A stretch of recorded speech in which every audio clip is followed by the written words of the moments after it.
Thanks very much, Rick. Brian Thorne, as we say, I'm going to talk about SMARTCymru. One of the other Brians has already mentioned SMART. SMART itself has got a long history. It originally started off, I don't know, maybe about 20 years ago. And SMART actually stood for Small Firms Merit Award for Research and Technology. It's been through many guises since then. Certainly in Wales, we've called it SMART. We've called it SMARTCymru. We've called it Smart Wales. We went through a phase where we called it the Single Innovation Fund, brackets Research and Development. And then we called it Research and Development and Innovation Business Support.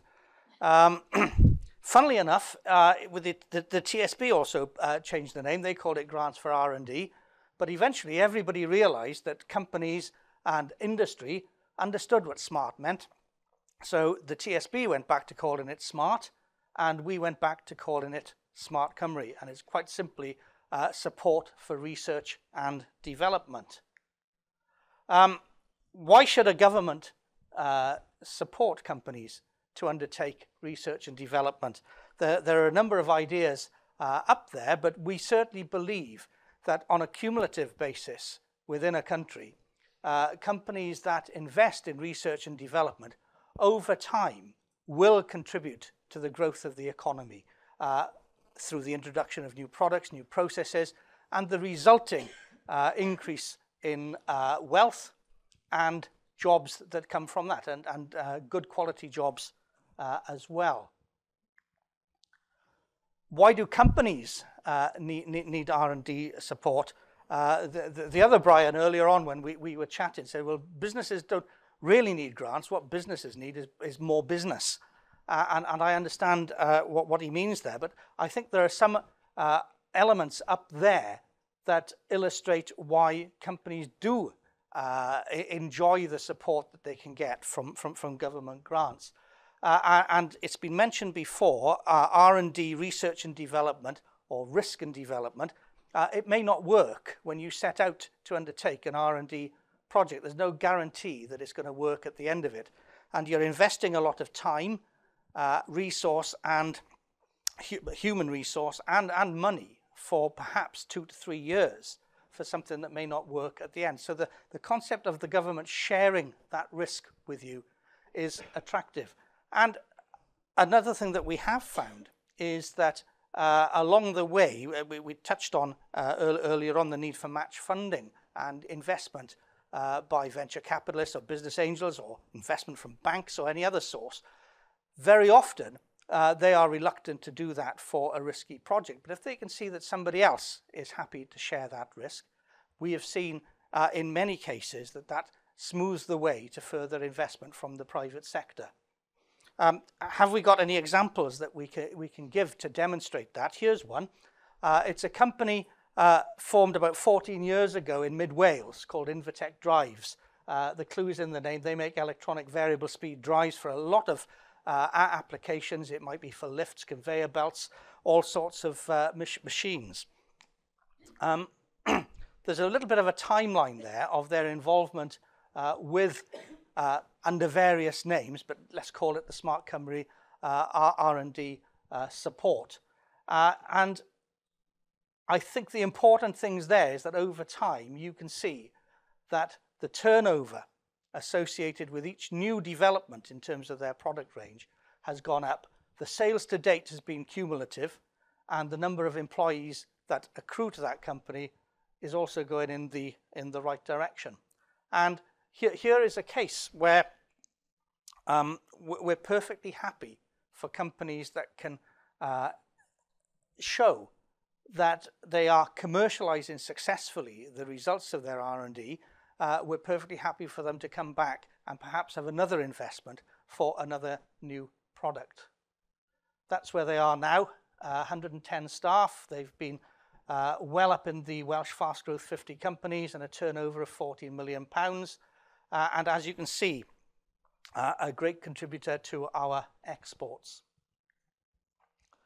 The R&D support in Wales, if you have a look at the TSB's brochure, you'll find that we're not that dissimilar from what we offer. and the sort of projects that we support are similar to the sort of projects that will be supported throughout the UK. We're open for business anytime, so we have a slightly different approach to the TSB. In terms of ours is not competitive, the TSB's is. We have a team of innovation specialists around Wales who will work with the company in an interactive way and an iterative way to develop an application until it is appropriate for funding. So Brian's absolutely right. There are two options to a company in Wales. They can go down the competitive route with SMART from the TSB. They can go down the iterative route with us. What we probably won't do is both of us fund the same project to the same amount. But certainly it's horses for courses, and we're happy to help a company that wants to go down the TSB route as well. It's project specific, revenue, costs, salaries. We're sharing the risk and we're sharing the burden on the company of dedicating perhaps some researchers or technologists to an R&D project that might take a couple of years. We have 4 phases. There's 3 phases which are pretty much the same as that with the Technology Strategy Board. What they call proof of market, we would call technical and commercial feasibility. It's the same idea, and it's a prudent course of events for any company that's going into a large-scale R&D project to check out whether there's the potential for a market there, and to check out whether the technology is going to work if the planned research that they undertake comes good. The industrial research or proof of concept, that's the science bit, where there's some structured research there that will end up with some kind of working model. That will lead on to the pre-production development or the experimental development stage, which takes it just before commercialization to develop a pre-production prototype. We have a small add-on, an exploitation support. It's for companies that have accessed previous SMARTCymru support. The idea there is that a company takes it just up to the point of commercialization. We don't want, having invested in that project for perhaps 2 to 3 years, we don't want the project to stall there, so there's some support there for exploitation. You'll find very, very similar figures to this in the TSB brochure.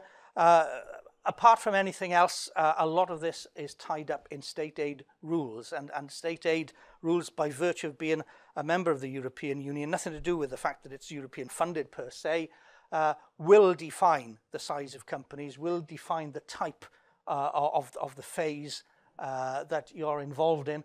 And the key rule there is the closer you are to commercialization, and therefore by definition the less risk, because you've already done the science and a lot of the development, then the lower the intervention rate that we can supply. There's some typical time periods there. We would expect the feasibility study to take up to perhaps 6 months. The industrial research, the research part of it, perhaps up to a year, and then perhaps another 2 years for the experimental development. One other quick small case study. Here is a company spun out by a couple of graduates from university, based in Pontypridd a few years back. The idea was quite simple. You take some fabric, you impregnate it with cement, and you can roll it up, take it to wherever you want to, and then when you want to build, in their case it was a rapidly deployable hardened shelter, you simply put it over a frame, squirt water onto it, and it'll harden. It's a great idea, and there were 3 employees to start it off, and they had to do a fair amount of science to actually get the constitution of that material right. But they started off with a turnover of about £250,000. With some of our smart R&D support, they explored areas of diversification for this, and there's a couple of applications there, sort of ditch lining and strengthening of embankments for large-scale sort of civil engineering applications, and a number of others. They've worked with us over a period of about 4 years, and you saw there how much their turnover increased from about $250,000 a year to about $3.5 million a year. The current situation, and this is as of last month, from 3 young graduates to 16 employees, they've just won 2 contracts with gold mines in Chile. That's worth £2 million. And again, great contributors to export. I'm conscious of the time. I think I've stuck to my 10 minutes. If you found that useful, my name is Brian Thorne from the Welsh Government. If you didn't, my name is Brian Forbes from the Technology Strategy Board. Thanks very much.